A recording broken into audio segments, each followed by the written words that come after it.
Saúde em Foco, com Luiz Fernando Correia. Oferecimento, você luta pela sua saúde. A gente também. Alice, plano de saúde como deve ser. Doutor Luiz Fernando, boa tarde.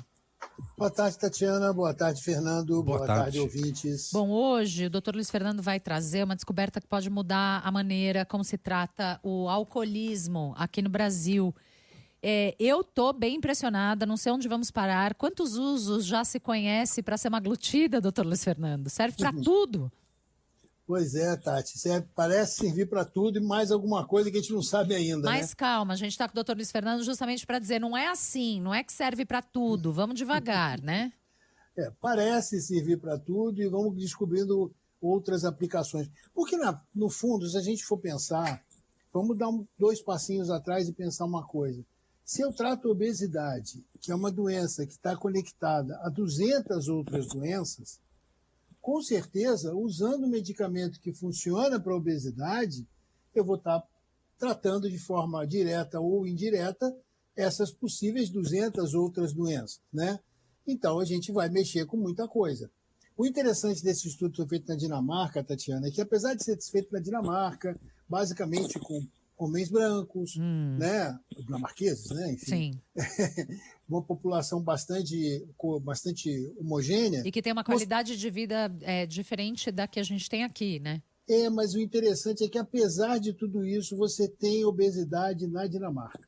Olha só. Importante, né? O estudo foi feito com 108 homens, todos eles com um índice de massa corporal acima de 30, ou seja, obesos por definição, né, definição pelo IMC, e que usavam o álcool, uma boa parte deles utilizava álcool de maneira, com relação, que a gente chama de uma relação conflituosa, difícil com o álcool, onde você bebe demais, você passa do ponto, você não consegue se controlar, uma relação complexa com o álcool.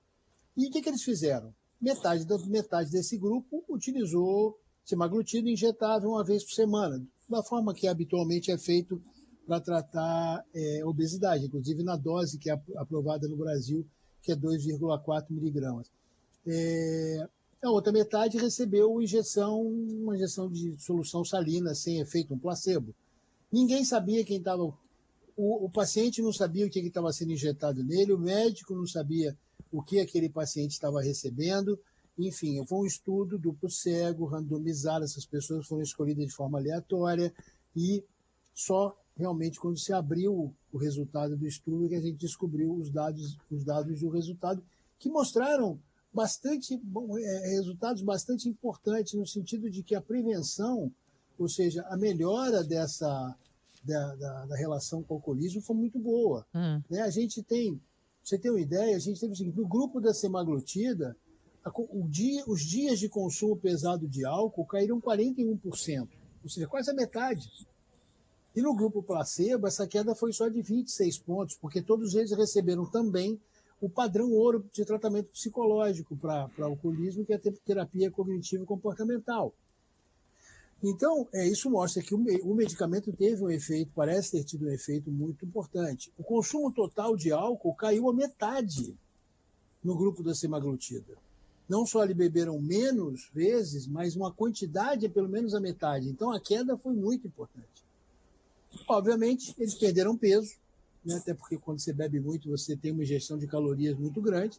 Né? O grupo que usou a semaglutida perdeu em média 11 quilos, contra o grupo que perdeu 2 quilos do placebo. E quanto maior a perda de peso, maior a redução nos dias de consumo pesado.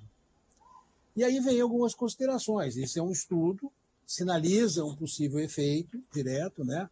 O desenho da metodologia é para você medir efeito de uma intervenção, está correto, mas como eu comecei no início, pacientes todos muito homogêneos, a gente não sabe nem se isso se mantém depois que o remédio é suspenso, não se sabe se funciona em pessoas com peso normal, porque todos eles eram obesos, os efeitos colaterais eram os habituais, e bastante moderados e transitórios, enfim. Tipo o quê, doutor?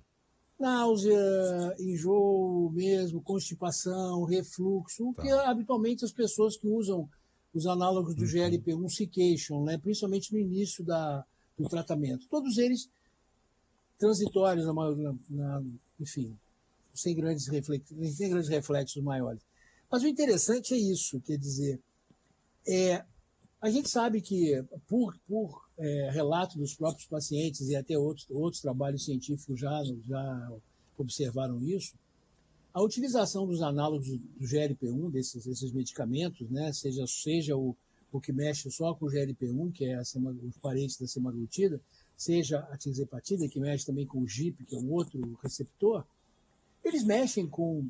O relato do paciente eu passei a ter menos vontade de beber, mesmo que não tivesse problema de relação com o álcool, mas passa a consumir menos álcool, passa eventualmente a comer menos. A gente tem visto várias matérias falando sobre o impacto disso até na indústria dos restaurantes e na indústria do consumo, né? Porque as pessoas estão comprando menos comida calórica, as sobremesas estão diminuindo nos restaurantes porque as pessoas não estão pedindo mais pela disseminação do uso desses medicamentos. Eu acho que a gente ainda vai descobrir, Tatiana, muita coisa sobre a utilização desse medicamento, porque ele mexe com, além de mexer com a questão da saciedade, que é uma ação direta no tubo digestivo, né? Por isso até também tem esses efeitos colaterais, ele mexe com essa coisa da relação de recompensa, que aí já é no cérebro, e que aí envolve essas coisas parecidas, né? Comida demais, álcool demais. Sim. Talvez a gente está mexendo lá em cima mesmo, também no reloginho lá, onde está desregulado e a gente come demais por causa disso, por exemplo. Né? Tá certo. Você ouve Saúde em Foco, doutor Luiz Fernando Corrêa, toda terça e quinta aqui no nosso estúdio CBN. Obrigada, doutora. Até a semana que vem.